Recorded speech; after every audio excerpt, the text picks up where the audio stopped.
Hello friends, आप देख रहे हैं आपका चैनल शेयर बाजार विद आयुष। और दोस्तों बात करेंगे इस वीडियो में जेन रिसोर्स रिसाइकलिंग और ई पैक प्रीफैब आईपीओ के फाइनल सब्सक्रिप्शन डेटा के बारे में। किस तरीके से दोस्तों आज के दिन ये सब्सक्राइब होते हुए दिखें, इसको हम इस वीडियो में समझेंगे। ये जानेंगे कि किस प्रकार का सब्सक्रिप्शन देखने को मिला है सारी कैटेगरीज़ की तरफ से, क्या जीएमपी में एक्शन है। तो आप लोग देखिएगा वीडियो को पूरा ज़रूर, लेकिन उससे पहले पहली बार अगर आप चैनल से जुड़े हैं तो चैनल को ज़रूर सब्सक्राइब कर लीजिएगा। तो दोस्तों जेन रिसोर्स से शुरू करते हैं। आज ये आईपीओ बंद हो गया। अगर आपने आईपीओ में पैसा लगाया तो ये बात ध्यान रखिएगा, 232 का एक शेयर है, 64 शेयर आपको टोटल मिलेंगे एक लॉट के अंदर। ये आईपीओ करीबन 1250 करोड़ के आसपास का था। इसमें 500 करोड़ का था फ्रेश इश्यू, तो बाकी का जो रिमेनिंग था यानी करीबन 750 करोड़ का वो ओएफएस नजर आया। अब जो शुरुआत के दोस्तों 2 दिन थे उसमें जो सब्सक्रिप्शन हमको देखने को मिला था, क्यूआईबी कैटेगरी लगभग 1.7 टाइम सब्सक्राइब हुई। एचएनआई कैटेगरी की तरफ से आप कह सकते हैं कोई खास पैसा आया नहीं। रिटेल ने भी अगर आप देखेंगे तो ओनली 1.35 टाइम सब्सक्राइब किया। टोटल मिलाकर विद इन 2 डेज ये आईपीओ 1.31 टाइम्स राइट सब्सक्राइब हो चुका था। तो आप कह सकते हैं कि देखिए आईपीओ के अंदर जो सब्सक्रिप्शन हमको देखने को मिला 2 दिनों के अंदर वो 1.31 टाइम्स था, जो ओवरऑल आप कह सकते हैं बहुत ज़्यादा नहीं है। बट क्योंकि इतने सारे आईपीओ खुले हुए थे, प्लस बाजार भी ऊपर नीचे हो रहा था, जीएमपी भी ऊपर नीचे हो रही थी, तो वो एक रीज़न था कि देखिए पैसा कम निकल कर आ रहा था। लेकिन हमेशा आखिरी दिन फाइनल डे होता है और पता चल जाता है कि क्यूआईबी का अब मूड माहौल क्या है, राइट। तो आज जो क्यूआईबी ने पैसा लगाया अब वो आप देखिए। तो ये रहा दोस्तों आपके सामने फाइनल डे सब्सक्रिप्शन और QIB category total 26.67 time subscribe होती हुई दिखी। जी हाँ, 1 करोड़ 61 लाख शेयर्स के सामने 43 करोड़ शेयर्स के लिए अप्लाई किया गया और एग्जैक्ट अगर आप देखेंगे तो 10,000 करोड़ रुपए लगाए गए। अब इसमें किस किस ने लगाया ये आप देखिए। तो यहाँ पर अगर आप देखेंगे जो कंसोलिडेटेड बिड है, 43 करोड़ शेयर्स में से 30 करोड़ शेयर्स यानी मेजरली आप समझ सकते हैं कि वो एफआईआईज की तरफ से आया। यानी एफआईआईज अगर आप देखेंगे तो इसमें हेविली इंटरेस्टेड नजर आए, इसीलिए 30 करोड़ शेयर्स के लिए एफआईआईज ने अप्लाई कर दिया। सेम गोज विद दोस्तों DIIs, almost 5 crore shares apply किए। और म्यूचुअल फंड्स की तरफ से भी बहुत अच्छा इंटरेस्ट देखने को मिला for 3 crore 25 lakh shares and 3 crore 57 lakh shares apply किया गया फॉर बाय अदर्स कैटेगरी। तो ओवरऑल आप कह सकते हैं दोस्तों जो मेजर पैसा है इस आईपीओ में जो हमको आता हुआ देखने को मिला है क्यूआईबी में, वो आया है from FII which is very good, mutual funds which is also very good.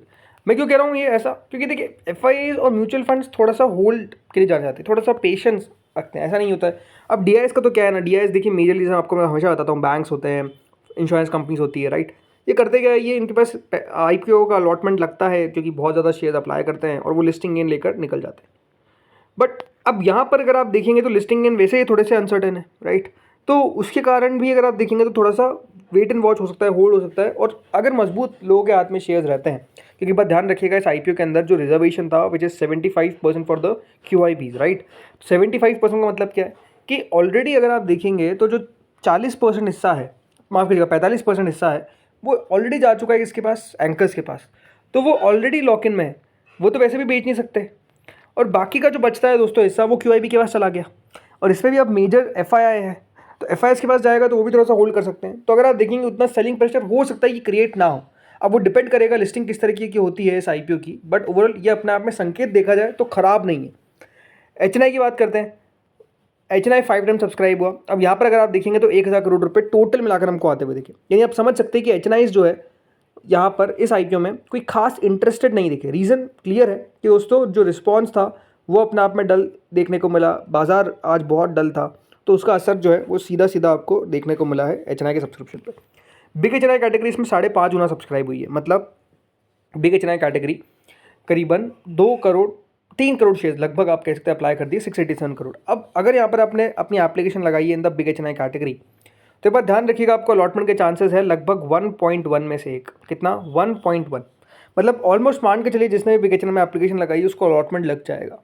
Small HNI category पे आते हैं, 5.76 time small HNI category subscribe हुई है। एप्लीकेशन वाइज जो सब्सक्रिप्शन हमको आता हुआ दिखा है वो लगभग 5.6 है, मतलब जितना सब्सक्राइब हुआ है उतने में से एक को मिलेगा। 359 करोड़ रुपीज़ टोटल आए। रिटेल 3.8 टाइम सब्सक्राइब हुआ, कुल मिलाकर 476 करोड़ रुपीज़ रिटेल ने लगाए, लगभग 2 करोड़ 5 लाख शेयर्स अप्लाई किए गए। रिटेल में 3.3 में से एक को अलॉटमेंट लगने के चांसेस है, तो टोटल मिलाकर 16.76 टाइम्स यानी 11,524 करोड़ रुपए कंपनी को मिले। ओवरऑल आप कह सकते हैं कि जो सब्सक्रिप्शन है वो आपको ठीक ठाक देखने को मिल गया। ज़रूर ज़्यादा आना चाहिए था, मैं ये तो कह नहीं सकता कि देखिए बहुत ज़्यादा है, कमी है, ऑब्वियस सी बात है। बट जिस तरीके से आज बाजार गिर रहा था उसमें अगर 16 गुना भी सब्सक्राइब हो गया तो आप कह सकते हैं जमाने का ठीक ठाक सब्सक्रिप्शन उसको मान लेंगे। बट हाँ, अगर बाज़ार बढ़िया होता तो ये IPO सब्सक्राइब हो जाता around 30 times, 40 times, even 50 times also, उससे ज़्यादा सब्सक्राइब हो सकता था। QIB पैसा लगा सकते थे, HNI पैसा लगा देते, रिटेल भी लगा देता, बट वही बात है ना। तो अब देखते होता क्या है। बाकी ये पर ध्यान रखिएगा, इस IPO का अलॉटमेंट का तारीख है 29 सितंबर विच इज़ मंडे, और लिस्टिंग होगी ऑन 1 अक्टूबर। तो इस महीने नहीं, अगले महीने ये लिस्ट होगा विच इज़ 1 अक्टूबर, जब ये आपको बाजार में लिस्ट होता हुआ नजर आएगा। बाकी GMP का हाल तो बेहाल है। बेहाल क्या आप समझ सकते हैं कि GMP ऐसा लगता है कि कुछ बची नहीं है। जो GMP दोस्तों 30 रुपये तक गई विच इज़ ऑलमोस्ट 12.93%, वो अब ट्रेड कर रहा है एट 2%, इवन 2% भी नहीं है, 8% ही है। यानी 224 रुपये का रिटेल ने मुनाफा का अनुमान है। अब ये ज़रूरी नहीं है कि दोस्तों 3.5 रुपये के ऊपर ही लिस्ट हो, उससे भी ऊपर लिस्ट हो सकता है, उससे नीचे भी लिस्ट हो सकता है। अब वो डिपेंड करेगा बाजार की कंडीशन के। अगर बाजार दोस्तों और ख़राब होता है, जिसके साइन अगर आप मुझसे पूछेंगे तो है भी और नहीं भी। अगर बाज़ार ख़राब होता है तो फिर अपने आप में एक बात ध्यान रखिए, प्रॉब्लम बनती हुई नज़र आएगी। प्रॉब्लम कैसी? प्रॉब्लम ये कि फिर IPO की लिस्टिंग के बारे में कहना मुश्किल है कि कहाँ पे लिस्ट होगा। हो सकता है कि नुकसान जो है वो आपको देखने को मिल जाए। अब वो नुकसान कम होता है ज़्यादा होता है, ये भी पता चलेगा ऑन द लिस्टिंग डे। तो अभी कह सकते हैं अनुमान लगाना ही अपने आप में बेहद ज़्यादा मुश्किल है। सो लेट्स सी होता क्या है। बट ये दोस्तों हो गया पहला IPO। अब आते हैं दूसरा IPO पे, विच इज़ ई-पैक प्रीफैब। ये IPO दोस्तों बंद हुआ आज। 204 रुपये का इसका प्राइस बंद था, 73 शेयर का लॉट साइज था, 504 करोड़ का ये IPO था। अब जो यहाँ पे पैसा आया था देखिए, तो शुरुआत की 2 दिन में वो तो बेहद ही कम था। 46% QIB, 48% HNI, 74% रिटेल, तो टोटल मिलाकर 61% विद इन 2 डेज, मतलब IPO पूरा भी नहीं भर पाया। तो आप कह सकते हैं कि रिस्पॉन्स अपने आप में बहुत लो था, बहुत कम था। लेकिन अब क्या हुआ ये देखिए। तो आखिरी दिन भी ऐसा नहीं कि रिस्पॉन्स बहुत आ गया, रिस्पॉन्स अगेन लो ही रहा। QIB कैटेगरी 5 गुना इस IPO को सब्सक्राइब करती हुई दिखी, मतलब कुल मिलाकर QIB ने 513 करोड़ रुपए इस IPO में लगाए। अब यहाँ पे अगर आप देखेंगे जो QIB कैटेगरी है, 2.5 करोड़ शेयर्स के लिए अप्लाई किया गया है, जिसमें से 50 लाख शेयर्स तो अप्लाई करे हैं FIIs ने, 1 करोड़ 31 लाख शेयर्स अप्लाई करे हैं by DIIs, 51 lakh shares apply करे हैं ऑलमोस्ट बाय म्यूचुअल फंड्स, तो अदर्स ने 17 लाख शेयर्स। यानी इस बार अगर आप देखेंगे तो DIIs के बाद कौन है? DIIs के बाद है दोस्तों म्यूचुअल फंड्स। जी हाँ, म्यूचुअल फंड्स ने अपना इंटरेस्ट शो किया ज़्यादा अगर आप FIIs को देखते हैं। बट हाँ, रिस्पॉन्स ओवरऑल बहुत ही लो देखने को मिला इस IPO का। HNI कैटेगरी पे आते हैं, 3.79 टाइम दोस्तों HNI पोर्शन सब्सक्राइब हुआ, लगभग 286 करोड़ रुपीज़ लगाए गए। इसमें big HNI category 3.72 time subscribe हुई, मतलब 187 करोड़ रुपीज़ हमको टोटल आते हुए दिखे। बिग HNI में तो सिंपल सी बात है, जिसने अप्लाई किया उसका अलॉटमेंट पक्का है, राइट। पहली बात तो ये क्लियर है, बल्कि आपको शेयर्स भी और मिलते हुए नजर आएंगे। तो बिग HNI के अंदर ये इस बार होने वाला है। Small HNI category 3.95 time subscribe हुई है। एप्लीकेशन वाइज जो सब्सक्रिप्शन है वो करीबन 3.77 के आसपास है, तो यहाँ पर भी अलॉटमेंट के चांसेस हायर साइड पर ही है। फिर रिटेल पे आते हैं 1.74 टाइम्स। रिटेल टोटल मिलाकर 307 करोड़ रुपए लगाने में कामयाब हुआ।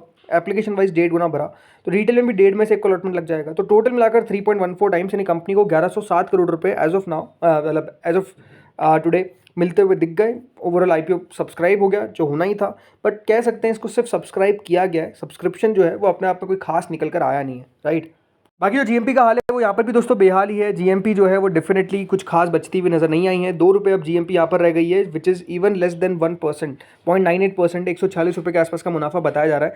यानी बात क्लियर है कि देखिए कोई खास रिस्पॉन्स जो है वो देखने को नहीं मिल रहा, और उसका असर अब GMP पे पड़ता हुआ नजर आ रहा है। अब देखते दोस्तों आगे होता क्या है। इस वीडियो में तो इतना ही था, ये इसलिए मैं आपको अपडेट करके बता भी था कम्युनिटी पे कि देखिए सब्सक्रिप्शन लो ही दिख रहा है, तो इसलिए बेटर जिसने अवॉइड किया उसने भी कोई गलती नहीं की, और जिसने अप्लाई किया मैं ये कहूँगा थोड़ा सा रिस्क आपने लिया है। अब रिस्क देखते हैं आपका कि क्या यहाँ पर लिस्टिंग पे ये चौंकाता है दोनों IPOs, या फिर वही आपको निराश करते हैं। अब देखते होता क्या है। इस वीडियो में इतना ही था। अगर आपको अच्छा लगा तो प्लीज़ लाइक करिएगा, चैनल से पहली बार जुड़े सब्सक्राइब करिएगा। इस वीडियो में इतना ही था। Thank you friends for watching this video.